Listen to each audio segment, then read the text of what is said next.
ஓம் சாந்தி. அஷ்டசக்திகளில் பொறுமை சக்தியை எப்படி நமக்குள்ளே கொண்டு வருவது அப்படின்றத பார்க்கலாம். நமக்குள்ள அந்த ஸ்வமான் பயிற்சி செய்யும் போது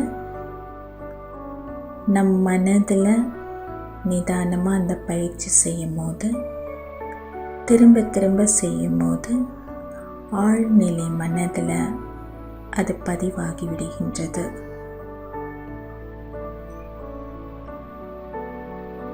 நமக்கு எப்போ தேவையோ எந்த ஒரு சக்தியை ஆவாகனம் பண்ணுறோமோ அந்த ஒரு சக்தியானது தக்க சமயத்தில் எமர்ஜ் ஆகும்.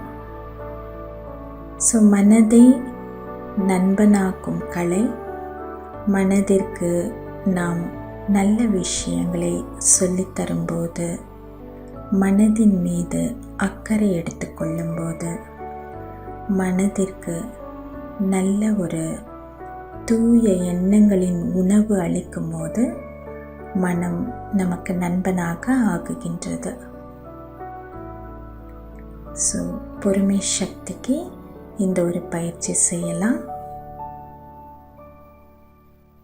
நான் அமைதி நிறைந்த பொறுமை சக்தி உள்ள சம்பூர்ண சம்பன்ன ஆத்மா. நான் அமைதி நிறைந்த பொறுமை சக்தி உள்ள சம்பூர்ண சம்பன்ன ஆத்மா.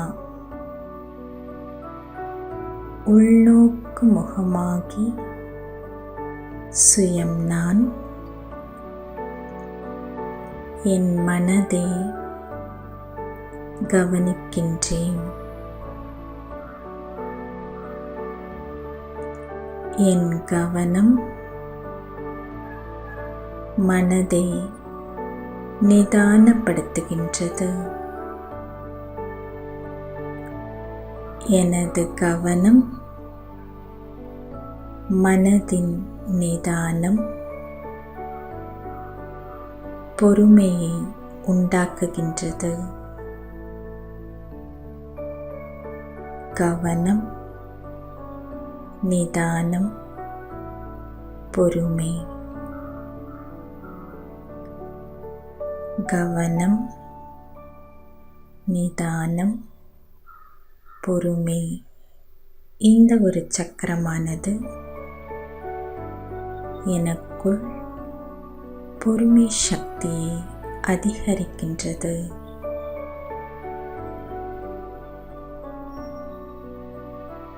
சுயம் நான் அமைதி நிறைந்த பொறுமை சக்தி உள்ள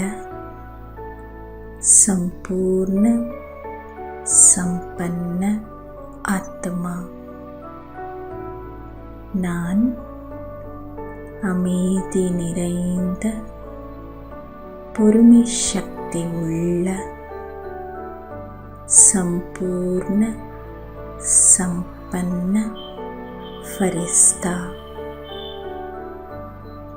ஓம் சாந்தி.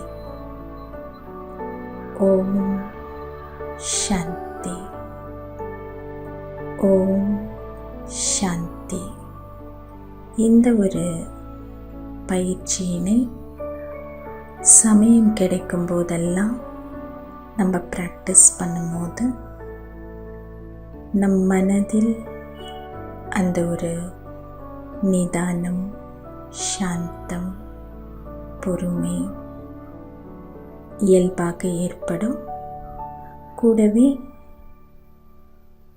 நமக்குள் அந்த பொறுமை சக்தி எப்பெல்லாம் தேவைப்படுகின்றதோ அப்பொழுது சரியாக நாம் ஆவாகனம் செய்யும்போது அது எமர்ஜ் ஆகி அந்த சக்தி நடைமுறை வாழ்க்கையில் உதவிகரமாக இருக்கும்.